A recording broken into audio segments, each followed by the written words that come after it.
Gajwel MLA camp కార్యాలయంలో BRS Gajwel నియోజకవర్గ incharge Onteru Pratap Reddy media సమావేశం.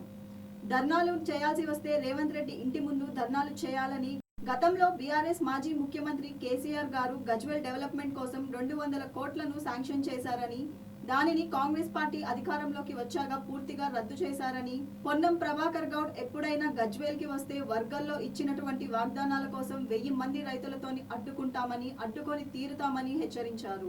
ధర్నా చేయాల్సి వస్తే రేవంత్ రెడ్డి ఇంటి ముందు ధర్నా చేయాలి. గజ్వేల్లో మల్లన్న సాగర్ కింద, కుండపోచమ్మ సాగర్ కింద కొన్ని పెండింగ్ కెనాల్స్ ఉన్నాయి. కెనాల్స్ తవ్వాలి. రింగ్ రోడ్ కొంత పెండింగ్ ఉంది, దాన్ని కంప్లీట్ చేయాలి. గజ్వేల్లో దాదాపుగా ఇంకొక 500 కోట్ల రూపాయల డెవలప్మెంట్ ఉంది, దాన్ని పూర్తి చేయాలి. గతంలో 200 కోట్ల రూపాయలు కేసీఆర్ గారు శాంక్షన్ ఇస్తే కాంగ్రెస్ పార్టీ అధికారంలోకి వచ్చినాక వీటిని రద్దు చేసిండ్రు. గజ్వేల్ మొత్తానికి ఒక 500 కోట్ల రూపాయలు అయితే పెండింగ్ వర్క్లన్నీ కంప్లీట్ అయిపోతాయి.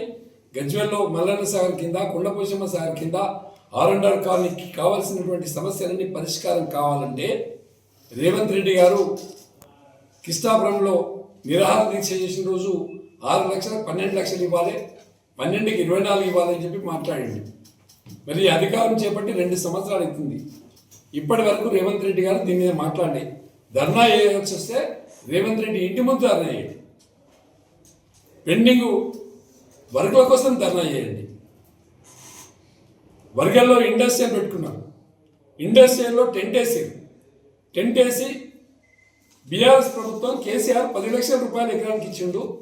మా పార్టీ అధికారంలోకి వస్తే 60 లక్షల రూపాయలు ఇస్తాం ఎకరానికి, ఇంట్లో ఏందని ఉంటే అందరికి ప్లాట్లు ఇస్తాం అని మాట్లాడినటువంటి ఉత్తమ్ కుమార్ రెడ్డి ఇక్కడ పోయిండు, పొన్నం ప్రభాకర్ ఇక్కడ పోయిండు, దామోదర్ రాజనరసింహ ఇక్కడ పోయిండు. ధర్నా చేయాల్సి వస్తే వాళ్ళ ఇంటి ముందు ధర్నా చేయాలి. గజ్వేల్ 10 సంవత్సరాల కాలంలో కరోనా వచ్చింది, డిమానిటేషన్ వచ్చింది.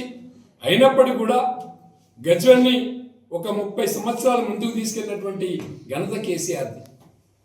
గజ్వేల్లో దాదాపుగా 4500 డబుల్ బెడ్రూమ్ ఇల్లు నిర్మాణం చేసింది కేసీఆర్. గజ్వేల్ నియోజకవర్గాన్ని ఒక మల్లన్న సాగర్, ఒక కొండపోచమ్మ సాగర్, ఒక హార్టికల్చర్ యూనివర్సిటీ, ఒక ఫారెస్ట్ కాలేజ్, ఒక ఐఓసి బిల్డింగ్, ఒక ఎడ్యుకేషన్ హబ్ నిర్మాణం చేసింది కేసీఆర్. మీకు చిత్తశుద్ధి ఉంటే జగ్గేపూర్లో రెసిడెన్షియల్ స్కూల్ అవసరం ఉంది, మైనార్టీలకు రెసిడెన్షియల్ స్కూల్ అవసరం ఉన్నాయి, నిర్మాణం చేయండి, డబ్బులు తీసుకురండి, అభివృద్ధి చేయండి. 2 సంవత్సరాల కాలంలో గజ్వేల్కి మీరు ఒగ్గబెట్టింది ఏంటి? ఇన్నిసార్లు మంత్రులు వస్తుంది కదా, ధర్నా వేయాల్సి వస్తే మేము ధర్నా చేస్తాం. రేపు పొన్నం ప్రభాకర్ వచ్చినప్పుడు వర్కల్ టెంట్ కింద ఏం మాట్లాడినావు? 60 లక్షలు ఇస్తాను, అడ్డుకుంటాం. పొన్నం ప్రభాకర్ని అడ్డుకుంటాం, ఉత్తమ్ కుమార్ రెడ్డిని అడ్డుకుంటాం, దామోదర్ రాజనరసింహ గారిని అడ్డుకుంటాం. మీరు ఆయన మాట్లాడి ఉత్తర బాలా ఓట్ల కోసం మాట్లాడిరా, అధికారం కోసం మాట్లాడిరా? మీ రేవంత్ రెడ్డి గారు, మీ మంత్రులు, మీరు ఇక్కడ మాట్లాడేదిగా గజ్వేల్లో మీకు షీము నెత్తురు రక్తం ఉంటే, గజ్వేల్ గడ్డ మీద మీరు పుట్టి ఉంటే కాంగ్రెస్ పార్టీ నాయకులకు సవాల్ విసురుతున్నా. ఆ రోజు ఇచ్చినటువంటి వాగ్దానాలను పూర్తి చేయమని చెప్పండి. ఏవైతే మాట్లాడినో, ఏవైతే మైకులు పట్టుకొని టెంట్ల కింద మాట్లాడినో వాటిని పూర్తి చేయమని చెప్పండి. మల్లన్న సాగర్లో ఒక 500 ప్యాకేజీలు ఇచ్చింది ఇవ్వమని చెప్పండి. ఇంకొక 500 ఫ్లాట్స్ ఇచ్చింది ఇవ్వమని చెప్పండి. ఇంకో గ్రేవ్యార్డ్ నిర్మాణం చేయాలి. నాగార్జున సాగర్ కడితే 46 ఏళ్ళు కట్టిరు, శ్రీశైలం కడితే 46 ఏళ్ళు కట్టిరు, ఎస్ఆర్ఎస్పి నిర్మాణం చేస్తే 36 ఏళ్ళు కట్టిరు. మల్లన్న సాగర్ 3 సంవత్సరాలు కట్టిండు, ఇంకా పెండింగ్ ఉంది, చేయాలి. మా ప్రభుత్వం పోయింది. మా ప్రభుత్వం ఉంటే ఇప్పటికీ కృష్ణా నది మీద కంప్లీట్ అయిపోయేది, గోదావరి నది మీద కంప్లీట్ అయిపోయేది. నీళ్ళ కోసం మాట్లాడితే అది కేసీఆర్ పెటెంట్. నీళ్లు, నిధులు, ఉద్యోగాలంటే అది కేసీఆర్ రైట్స్. అవి వాటి కోసమే పోరాటం చేసిండు, వాటినే తీసుకొచ్చిండు.